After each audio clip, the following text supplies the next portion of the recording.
live here at Harbor Park. Welcome in. We're above the concourse level, actually on the party patio. How about that? Got our own little VIP section, and we are here for the 2023 Tides home opener. And I am pleased to be joined by an absolute legend of the ABA, the NBA, and all of basketball, really, Dr. J.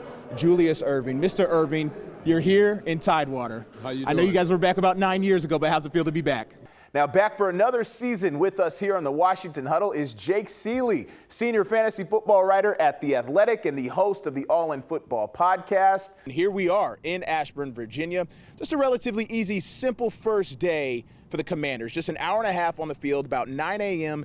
to 10:30. And this theme with this group right now is really simple, right? New ownership, new season, new quarterback, and overall new energy when it comes to this 2023 group. 19 years old and born with baseball thread in his blood. Of course, he's a son of a big leaguer. Holiday saying today his entire life has been about the baseball journey, and he never had a plan B. And we're just going to recap, have a conversation about the divisional round weekend, and look ahead to the conference title games in the NFL, starting with the place where you came from, James, right? Buffalo. He came from Buffalo, New York, the Chiefs, going into Highmark Stadium and leaving with a win. How fun was that one last night to watch? Meanwhile, game 2 tomorrow, Grayson Rodriguez will be on the bump for his first ever playoff start. That one first pitch at 4 o'clock. Live in Baltimore, I'm Craig Loper. Brian, back to you. Commanders fans everywhere right now, sort of like that Paul Rudd viral clip from Hot Ones. You've probably seen it, looking at each other saying, who would have thought? Who would have thought? Not me, right? Well, as in who would have thought this team would be sitting at 2-0 after a long West Coast trip to Mile High, playing a Sean Payton coach Broncos team that was itching for a win. And then add in the fact Washington fell behind 21-3 to start the game. We last saw Norfolk State on the court at the MEAC tournament on Wednesday night. The Spartan men beat Coppin State to advance to tonight's semifinal matchup against Howard. That's called a hot change in the biz. These two teams have played some great games in recent years. NSU won both regular season meetings this season, but tonight a trip to the MEAC championship game on the line. CEO and owner of the Norfolk Admirals, Patrick Cavanaugh.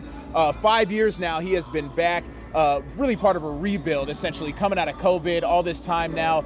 For you, Patrick, 6,000 are supposed to be here in attendance tonight at Scope. When you look at this fan base and how they're supporting you and this team this year, what do you think about? And as we've gotten to know them, it's become clear to me just how important this senior class is for the Monarchs. And there's a few of these guys that have some pretty unique stories dating back to 2016 when they first arrived on campus. Yes, Washington has a long, proud history as a franchise. We all respect that.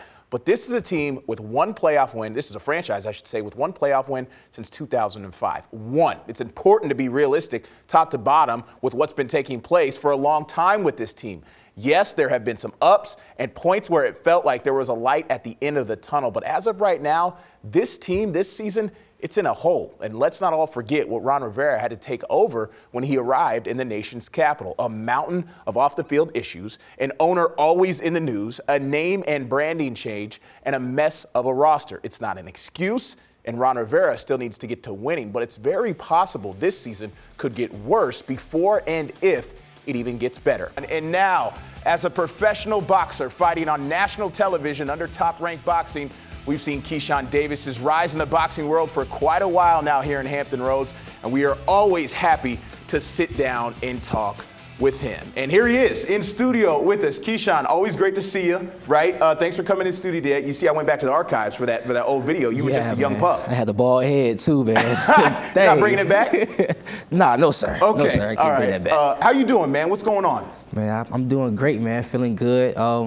I'm just feeling good, man, living in the moment. And you should be feeling good, right? Coming off a 6-round TKO of Jose Pedraza in Las Vegas a couple weeks ago. Talk to me about how that fight felt. You look dominant. It was a dominant performance. How did it feel in the midst of it? Packed house for homecoming. Here are the Comets' king and queen, Akai Bracey and Chosen Wilds. And Mr. Chosen, yeah, you can get down. I would break every bone in my body if I did that. First half, Granby up 7-3. Booker T going deep, picked off by Iman Cuffey. He's a ball hawk. He seems like he gets a pick out there every week. Granby, however, would have to punt it back to the Bookers. Here we go, fourth quarter. Comets up 7-3. They decide to throw it. Mr. Jonathan Ennis jumps it, and he goes the other way with another pick six. Yeah. Put the Bookers up 10-7. They were up 12 with 11 minutes left in the game. Giannis Antetokounmpo returned from that back injury. He had 26, but the storyline tonight was number 22 in white. Jimmy Butler went off, as in take your shirt off, wave it around your head like a helicopter off. 22 points in the first quarter, 24 points in the first half on 9 of 13 shooting, and he wasn't even halfway done.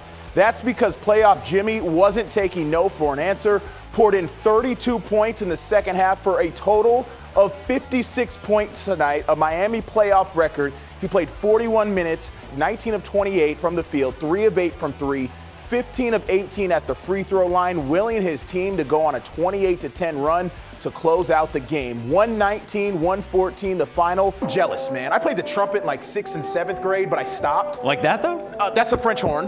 Oh. Yeah, I know that. Oh, mellophone? My producer will tell me we're a both mellophone. wrong. Brian must have been in the band. I thought it was a French horn. I'm sorry. You're right. French horn is bigger. That's the show. He's James Casato. I'm Craig Loper. Check it out on wavy.com. Have a good one.